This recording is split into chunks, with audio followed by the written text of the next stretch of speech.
Hi, my name's Sanchez. I'm a traditional herbalist practicing from my clinic in the beautiful Blue Mountains just outside of Sydney.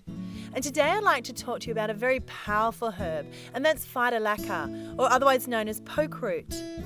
Pokeroot is a very detoxing herb. It works really well in the glandular system. And when I think of pokeroot, I think of those people who have a lot of lumps and bumps about them. They might have glands that swell up on the first sign of any sort of illness. It might be women that have that real sort of fibrocytic breast tissue. It might be people that have, are prone to cysts and boils on their skin, or even that red hot conditions like eczema or some of the rheumatoid arthritis symptoms. Pokeroot is a very cleansing, dissolving type herb. It really clears heat and toxins out of the body. It has a hormonal component to it as well. So I'll use it for preconception care, or people that are struggling to fall pregnant. I'll put pokeroot in a mix with, say, pulsatilla, sarsaparilla, vitex, or whatever reproductive herbs that you like to use. Great for cases of glandular fever or chronic fatigue, which most of you might know there is that link between the glandular fever and chronic fatigue. And so I'll put pokeroot into these people's mixes as well. Now, pokeroot is very dose specific. It really is a low dose herb. I'll use it as a trigger dose, which means I'll put about a dropper full in a 100ml bottle.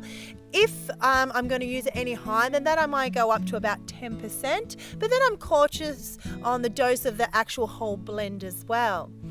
A traditional way of using pokeroot is a very simple 4 drops 4 times a day. Now, I've used this on myself, and it's great for any sort of, people come who might have cysts or boils or that sort of thing. In fact, I had this cyst on the back of my head a while ago now, and the GP said to me, that she could only see that I could have it cut out was the only way to treat it. And I opted to use the pokeroot on this 4 drops 4 times a day. Now, pokeroot is a very slow-moving herb, something that we need to be aware of.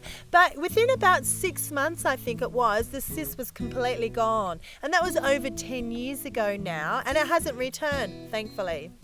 So when we use pokeroot in our clinic, we need to remember that while it's a very potent and a strong herb, it has to be treated with respect.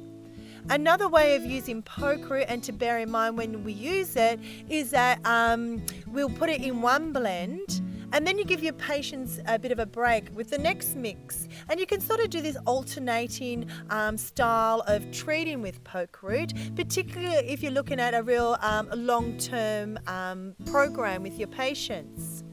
Now, pokeroot is not ideal in pregnancy. We don't use it in pregnancy. But other than that, if you really respect pokeroot for what it can do, you can see amazing results in your clinic. In fact, it has even anti-tumor qualities about it. So perhaps you're using someone post-cancer or any other sort of tumor-like conditions, put pokeroot into their mixes as well. So if you have any lumpy, bumpy type people in your clinic, you really should add pokeroot onto your dispensary shelves. So make sure that next time you're talking to your herbal extract friends that you order pokeroot. Thanks for watching, and I'll talk to you again soon. Bye.